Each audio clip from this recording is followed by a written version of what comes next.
I woke up to the sound of something scratching beneath the floor. Not rats, not pipes. Something slower, deliberate, like fingernails on concrete. I rent a small apartment in an old brick building on the edge of town. The rent is cheap, which is why I took it, even though the hallway smells of damp plaster and the wiring buzzes when it rains. The basement door at the end of the stairwell is bolted shut, rust eating through the lock. Everyone told me it had been closed for 20 years after a flood. That night, the scratching went on for almost an hour. I pressed my ear to the floor, holding my breath. It was right below my bedroom. Then it stopped, and the silence was somehow worse. The next morning, I asked the woman in the apartment across from mine. Her name is Mrs. Harris. She has lived here since the 1982nd. She shook her head when I mentioned the noise. "No one goes down there," she said. "The basement is sealed. You're hearing things." Her tone made it clear that the conversation was over. But I kept hearing it. Every night. Sometimes a shuffle, sometimes a faint thump, like someone moving boxes. One night I knocked on the floor with my heel. The sound stopped for a moment. Then 3 slow knocks came back. I didn't sleep after that. 2 weeks later, I found the key. It was early morning. I had turned off the heat because the radiators were banging too loudly. As I passed the living room vent, I heard something clink inside. When I unscrewed the vent cover, an old brass key fell out, landing at my feet. It was dusty but warm, as if it had been held recently. I knew which lock it belonged to. I waited until midnight to go downstairs. The stairwell light was out again, so I used my phone as a flashlight. The basement door was colder than the air around it. My hand shook as I put the key in the lock. The door opened without a sound. A wave of stale air hit me. It smelled of wet earth and old wood. I stepped inside and closed the door behind me. The beam of my phone cut through the darkness, picking out broken shelves, rusted pipes, and piles of trash. Then I saw them. Toys. Dozens of them. Small wooden blocks, stuffed animals with their fur falling out, cracked plastic trucks. They were arranged in a perfect circle on the concrete floor. In the center of the circle stood a pair of shoes, brand new, exactly my size. I froze, my hand clamped around the phone until my knuckles turned white. The shoes weren't there by accident. Someone had put them there for me. I heard a sound behind me, soft breathing. I spun around, shining the light toward the noise. Nothing, just the doorway I had come through. The breathing stopped. I swallowed hard and turned the light back toward the circle of toys. The shoes were still there, waiting. My legs moved on their own, carrying me closer. The circle felt wrong, like stepping into a place I shouldn't be. The toys seemed to watch me. I crouched and touched one of the shoes. It was warm. The moment my fingers brushed it, every toy in the circle fell over at the same time. I dropped the shoe and backed away, heart hammering. The air was thick now, heavy, as if the whole basement was holding its breath. Somewhere deep in the dark, a door creaked open. I killed my phone's flashlight for a second. I don't know why. I think I wanted to see if anything glowed in the dark. Something did. A faint, pale light came from the far corner of the basement. I turned the flashlight back on and aimed it at the spot. There was another door there, half hidden behind a shelf. Its wood was darker, less decayed than everything else. I had never seen it before. I should have gone back upstairs. Instead, I crossed the room and pulled the shelf aside. Dust filled the air. The door opened easily, revealing a narrow corridor that sloped downward. My phone battery was at 30%, but I kept going. The corridor ended in a small room. This one wasn't full of trash. The walls were covered with writing, not paint, scratches in the concrete. Words over words, some deep, some shallow, like they had been carved over decades. In the center of the room stood a chair. On the chair sat a box. I stepped closer, my light shaking. The box wasn't dusty. The lid was closed with twine. When I untied it, I found photographs inside. All of them were of me, sleeping in my bed, cooking in the kitchen, checking my mail, each photo taken from inside my apartment. My breath caught in my throat. Someone had been in my apartment. A sound echoed behind me. The door I had come through clicked shut. I spun around, my flashlight beam catching movement, a figure standing just beyond the threshold. I couldn't make out the face. "Who are you?" my voice cracked. The figure didn't answer. Instead, it stepped back into the darkness.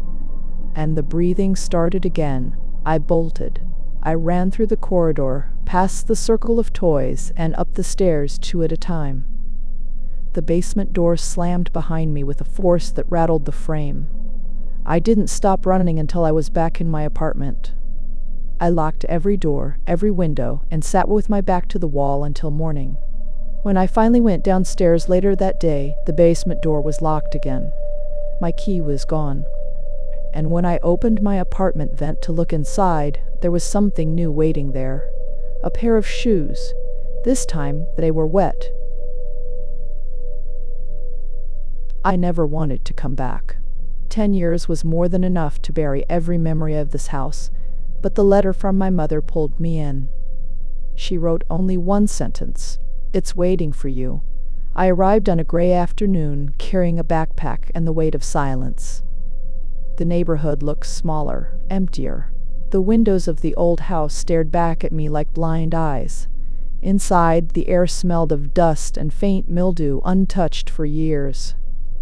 I walked through the hallway, brushing my fingers against peeling wallpaper. Each step echoed too loud, like the house didn't want me here. My brother's face kept flashing in my mind. Noah. He was only 7 when he disappeared. No signs of struggle, no traces of him leaving. One day he was here, the next he was gone. My parents searched every corner, begged the police, begged neighbors, begged anyone. Nothing. Eventually they stopped, but the grief never left their eyes. I entered my old room. The bed was stripped bare, the shelves empty. Only faint outlines of posters remained on the walls. My throat tightened. I tried not to remember the nights when Noah would crawl into my bed, whispering about monsters in the basement. I used to laugh at him. Now I wasn't sure I should have. The basement door was still at the end of the corridor, closed. The key was hanging on a hook nearby. I hesitated, the silence pressing against my ears. Then I turned it. The hinges groaned. The smell hit me first. Damp earth, something stale like rotting paper. I flicked the switch. To my surprise, the bulb flickered on. The steps creaked under my weight. My heart flooded harder with every step down. Then I saw them. Drawings. Dozens of them. Crayons, colored pencils, some smeared with charcoal. The walls were covered in uneven lines, shaky but fresh. Little figures, stick-like, standing in rows. Houses with black windows. Strange shadows towering over children. And then I froze. On the far wall was a drawing of a coffin. Inside, a boy with short hair, eyes closed. Next to the coffin stood another boy, taller, older. The face looked like mine. My hands trembled. The drawings weren't old. The crayons hadn't faded. They looked like they were made last week. "Noah," I whispered. Behind me, something moved. A soft scrape, like a shoe against concrete. I turned, but the basement was empty. The single bulb buzzed overhead, throwing weak light into corners that seemed darker than they should be. I stepped closer to the wall, staring at the coffin drawing. My stomach twisted. Next to the coffin, faint letters were scrawled, childish, uneven. "He is still here." The words made my skin crawl. I backed away, almost tripping on the steps. My breathing grew sharp, uneven.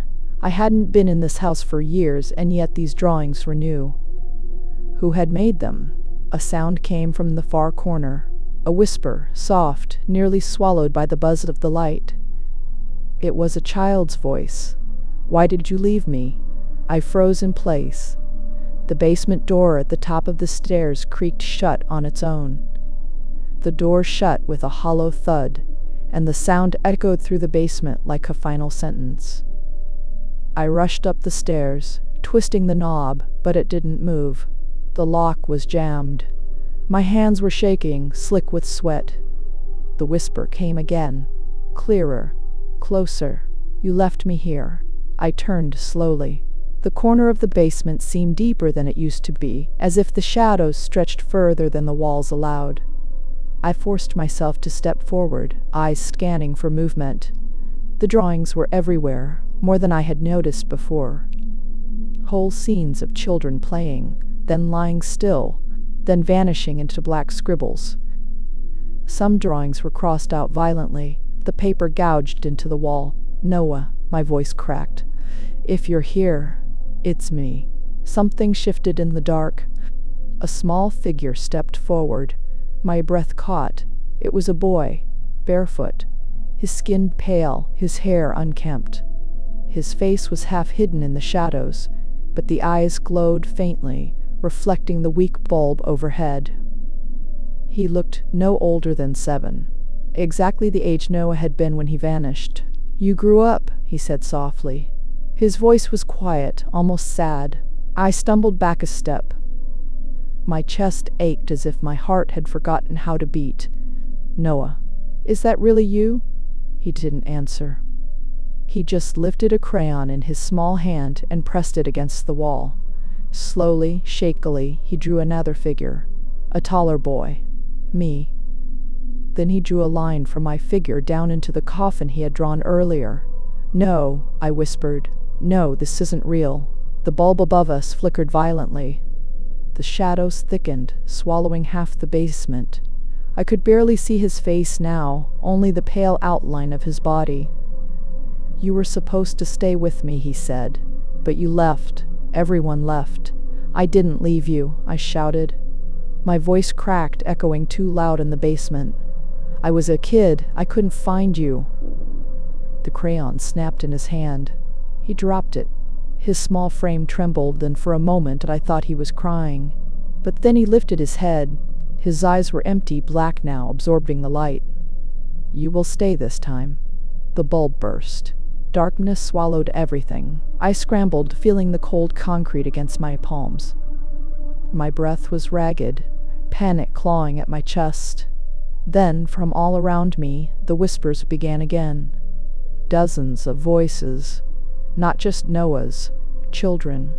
They filled the basement, whispering, chanting. I could feel cold hands brushing against my arms, tugging at my clothes. Small fingers wrapping around my wrists. "Stay, stay, stay." I fought against them, crawling blindly toward the stairs. My hands slammed against the wooden steps, and I pulled myself up. The hands tightened, nails scratching into my skin. I kicked, thrashed, felt something cold snap against my ankle, but I climbed. At the top of the stairs, the door groaned. This time, it opened. I burst out into the hallway, slamming the door shut behind me. My chest heaved, every breath painful. I stared at the basement door, half expecting it to open again. It didn't. The whispers stopped. Silence. I pressed my back against the wall, shaking. Then I saw it. A piece of paper slid out from under the basement door. Slowly, like someone had pushed it from the other side. My stomach dropped. I forced myself to pick it up. The crayon lines were shaky but clear. It was another drawing. A boy standing in the hallway. Me, and behind me, a black figure stretching tall, its hands resting on my shoulders. I dropped the paper, but I didn't need to look. I already felt it, the weight, the cold presence standing right behind me. I never believed in bargains that looked too good to be true. Yet when my sister Clara told me she had found a house selling for half its value, I drove with her to see it. The agent explained the owner had passed away months earlier, no relatives to claim the place, so the estate pushed it onto the market. The house stood on a quiet street, 3 stories tall, with narrow windows and a steep roof. It was old but sturdy, the kind of house you could imagine filled with books, carpets, and secrets. Clara was instantly charmed. She wanted space for her 2 kids, and I wanted her to finally settle after years of moving from apartment to apartment. We signed papers within a week. I stayed with her those first nights to help unpack. The first days felt normal. Dust, heavy furniture, boxes stacked against walls. The smell of age clung to everything, a faint odor of damp wood. Then, on the 3rd day, we opened the basement. The door creaked as if it had not moved in years. A single light bulb swung on a wire above steep stairs. The basement was larger than I expected, with shelves, cabinets, and dozens of cardboard boxes. Most were filled with old magazines, yellowed newspapers, and broken tools. But in the far corner stood a wooden chest. Clara knelt and pulled it open. Inside lay stacks of photographs. Each picture was black and white, the paper brittle. They showed men, women, and children, dressed in styles from different decades. Some wore clothes from the 1950 seconds, others from the 80 seconds, but all the faces were covered with strips of black tape. Smooth, deliberate strips pressed across eyes and mouths. Clara frowned. Why would someone keep these? I picked one up. The edges smelled faintly of mildew. The tape wasn't sloppy, it was exact, as if someone had taken care to conceal every identity. We spent an hour sifting through them. Hundreds of faces, all erased. That night, I dreamed of faceless people standing in a crowd, watching me. Their heads tilted, their silence crushing. The next morning, Clara's daughter Emma brought a photo to the kitchen. She had found it at the bottom of the stairs. None of us had left it there. The picture showed a man in a wool coat standing in front of what looked like the same house. The black tape slashed across his face, sealing him into anonymity. We tried to ignore it, but more photos appeared. At first, 1 or 2 scattered near the basement door, then several laid across the dining table. Sometimes they leaned against mirrors or on pillows in the bedrooms. Always different people, always the black tape. By the 5th day, the children refused to go downstairs. Clara argued we should throw the photos away, so we did. We packed them into garbage bags and dragged them outside. The next morning, the chest in the basement was full again. Not the same pictures, but new ones, and more of them. I couldn't shake the feeling the faces were familiar, though I couldn't place why. I studied the backgrounds: a park, a bus stop, a grocery store, places that could have been in any town, but something about them felt close. Clara grew restless. She started locking the basement door, but the photos didn't stop. They spread through the house as if they had a will of their own. One night, after everyone had gone to bed, I walked into the living room for water. A single photo lay on the coffee table. I picked it up. The person in the picture wore a jacket identical to mine. The face was hidden under tape. I froze. My hand trembled. I shoved it back into the chest, but my reflection in the window told me what I already feared. These weren't just strangers. The house was collecting us. I barely slept after finding that photo. My dreams were scattered, flashes of corridors, faceless crowds, and the sensation of being photographed in the dark.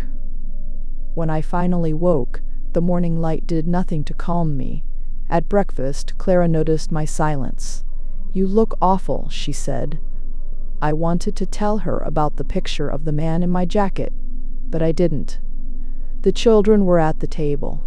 I didn't want to scare them. By noon, she knew anyway. Another photo appeared on the hallway floor. This time, the body looked like Clara's. Same cardigan, same necklace. Her face vanished under black tape. She dropped it, as if it burned her fingers. We locked the chest with a padlock. I even hammered nails into the basement door. It didn't matter. That night, when I went to brush my teeth, a photo leaned against the bathroom mirror.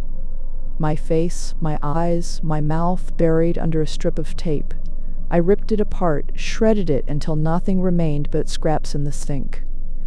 But the next morning, 3 more waited at the foot of my bed. Emma began crying at night. She said someone was walking in the halls. Her younger brother, Oliver, said he saw a shadow in the basement window, even though it was underground. Clara wanted to leave.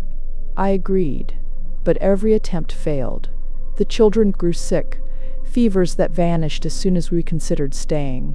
It was as if the house itself demanded we remain inside. One evening, desperate, I carried a box of the photos into the yard and set them on fire. The flames curled the edges, the black tape bubbling. But as the smoke rose, I swore I heard faint voices behind me. Not screams, but whispers. When the fire died, I went back inside. The photos were already waiting in the living room, untouched, complete, multiplied. That was the first night the tape vanished. Clara screamed when she found them. The faces were no longer hidden, clear eyes, clear mouths. Ordinary expressions, but heavy with recognition. Because now every single photo showed us. Clara at the stove, Emma in the yard, Oliver with his toys, me standing in the living room, looking directly at the camera. None of us remembered the photos being taken, but the angles were impossible. Some were shot from corners of rooms where no one stood. Some from outside windows, 3 stories high. I gathered them in shaking hands. The paper felt warm. That night we heard the first sound from the basement. A shutter click, deliberate, metallic. Then another. We didn't go down. We stayed together in the upstairs bedroom, lights on, door locked. All night the clicking echoed, steady, patient. By morning, photos covered the hallway outside the door. Hundreds, maybe thousands, blanketing the floor and walls. Every step we took crunched over our own frozen images. Clara broke then. She tried to call the police, but the phone emitted only static. I tried my cell, same result. The house had cut us off. That night, we decided to run. Bags packed, kids bundled, we rushed down the stairs. But the front door wouldn't open. The key turned, the lock clicked, but the door held like stone. The windows wouldn't shatter. Even the back door refused. The house wanted us. The children sobbed. Clara held them tight, trembling. I went to the basement door. My nails had been torn out, the padlock twisted open. The door stood ajar. From below came the sound of the shutter, closer now, faster. I stepped down. The light bulb swayed above me. The chest was gone. In its place stood a black camera on a tripod, pointing directly at the stairs. Its lens adjusted, focused, clicked. I felt the flash in my skull, though no light appeared. Behind me, Clara shouted my name, but her voice seemed distant, muffled. The walls were covered floor to ceiling with photographs. Not strangers, not us from the past, us now, in this very moment, caught in infinite stills. I saw myself stepping down, frozen in endless repetition. The camera clicked again, and in that instant I understood. We weren't living in the house. The house was collecting us. I turned, desperate to run, but the walls pulsed with images, swallowing sound, swallowing light. The last thing I remember was the shutter closing on my eye.